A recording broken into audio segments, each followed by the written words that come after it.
ডাসার উপজেলা চেয়ারম্যান প্রার্থী হয়েছিল, আল্লাহ বাঁচাইছে ডাসার মানুষে, তাদেরকে তরিত তাদের নাম সবার সামনে নিয়ে আসতে হবে এবং এদের বিরুদ্ধে ব্যবস্থা গ্রহণ করতে হবে।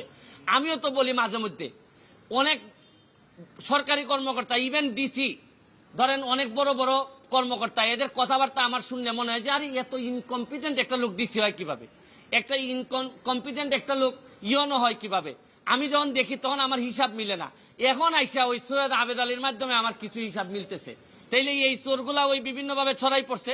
শুনেন, যুদ্ধাপরাধী, মানবতা বিরোধী অপরাধীরা যে যে জায়গায় থাকে আমরা খুঁজে বের করি, এদেরকে দায়িত্ব দেই না। এদের সেই এই চোরগুলা কি কোনো অংশে কম? এরা সারা জীবন দেশটারে লুটতে খাবে। আরে এই আবেদ আলী তো চলে যাচ্ছে, আবেদ আলীর তো আর কোনো অসুবিধা নাই, যা বানানোর বানাই ফেলছে।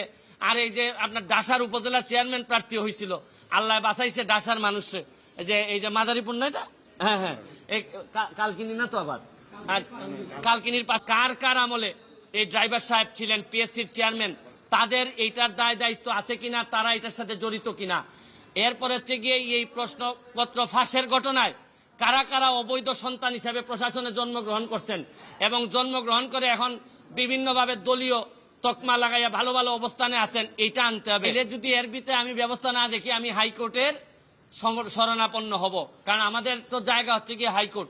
যদি এই ব্যাপারে ব্যবস্থা গ্রহণ না করা হয়, শুনেন, কোটার জন্য আন্দোলন করে ছাত্ররা, সারা বাংলাদেশের মানুষ কোটার জন্য আন্দোলন করতেছে, কিন্তু এরা কি জানে যে সবচেয়ে বড় কোটা তো হচ্ছে গিয়ে চোর কোটা, এই প্রশ্নপত্র ফাঁসের কোটা। এরা ধরেন অন্যান্য কোটা, মুক্তিযোদ্ধা কোটা, এগুলা নিয়ে আন্দোলন করতেছে, এগুলা নিয়ে আমি বলবো না, এটা আলাদা হিসাব।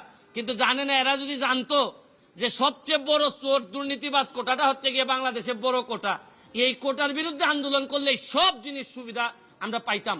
কিন্তু এটা আমি পরে হয়তো আরেকদিন বলবো। তবে এখন আমার বক্তব্য হচ্ছে স্পষ্ট, এদের বিরুদ্ধে কারা কারা প্রশাসনে আছেন তাদেরকে বের করে তাদেরকে আইনের আওতায় নিয়ে আসা হবে, নাইলে এই দায় সারা জীবন বাংলাদেশের বয়ে বেড়াতে হবে।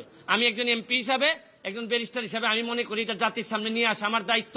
আপনাদের মাধ্যমে আমি এটা ছড়াই দিতে চাই এবং আমি দেখতে চাই যে কি ব্যবস্থা গ্রহণ করছেন।